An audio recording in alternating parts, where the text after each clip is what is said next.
Tonight, for the first time, the three frontrunners in the race for Louisiana governor will share a stage. The face-off is at the Union Theater on the campus of Louisiana State University, just miles from where one of them will lead the state for the next 4 years.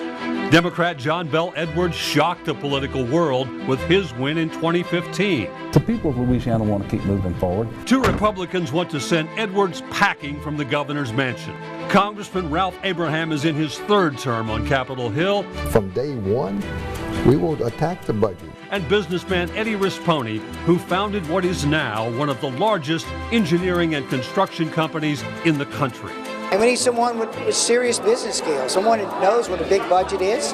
Listen tonight for the differences in how they stand on key issues like taxes, health care, and education.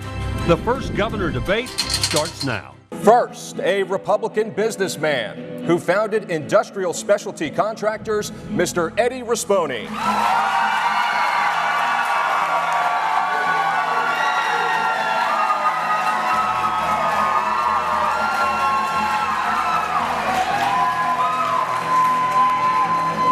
Second, a Democrat currently serving as Louisiana's governor, Mr. John Bel Edwards.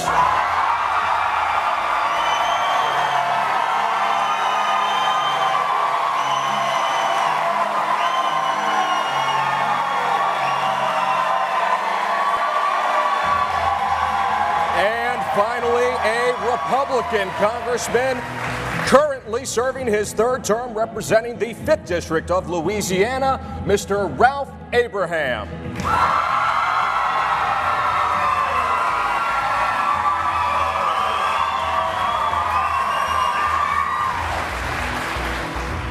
Gentlemen, thank you so much for your time. That's a lie, You are Governor. just 100% false. That's a lie. No, sir. No, sir. Okay. We're going to get Mr. Rispone in on this, give him a chance to respond to this as well. Mr. Rispone, you have 30 seconds. It's fun to watch two I'm sorry, politicians go after each other. I'm just a business person.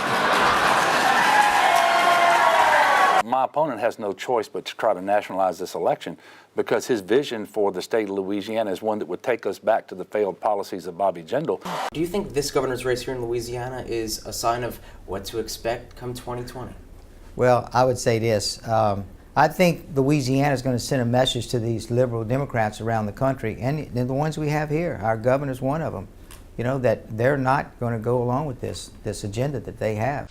And we are less than 2 hours from polls closing for the Louisiana general election, and we have live team coverage coming to you tonight at 6. Yeah, we will be checking in with NBC Local 33's Kennedy Walker at the Secretary of State's office, Harrison Golden at Governor John Bel Edwards' camp, and Kellyanne Biley from the Eddie Rispone Watch Party. Our very own Kellyanne Biley with another very experienced political analyst in his own right. Kellyanne, good evening. Fireworks tonight on and off the football field. Let's take a look at the governor's race. Still at 97% of the precincts. We haven't even gotten 100%, but of course, our expert across the room, John Couvion, called this one. John Bel Edwards, 51% of the vote here. Eddie Rispone, 49%, and this one was very close all night long. Let's move on to the next race that we called earlier. This was the first one that John Couvion called for Secretary of State Kyle Ardoin, 60% of the vote here. Gwen Collins Green up 40%. And if you remember, just a year ago, these two were battling it out for this when there was a special election for this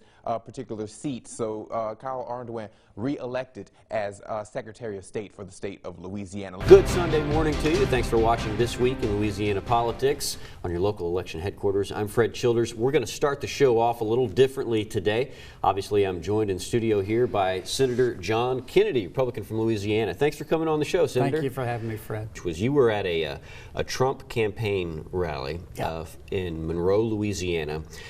This is for the gubernatorial Republican challenger, Eddie Rispone.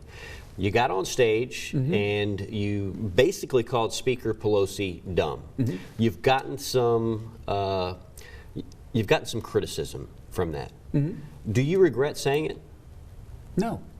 I meant no disrespect, as I said, but I think it was very accurate. I think what the Speaker's doing is not only dumb, it's dangerous. This is going to be the first partisan, 100% political impeachment in the history of our country.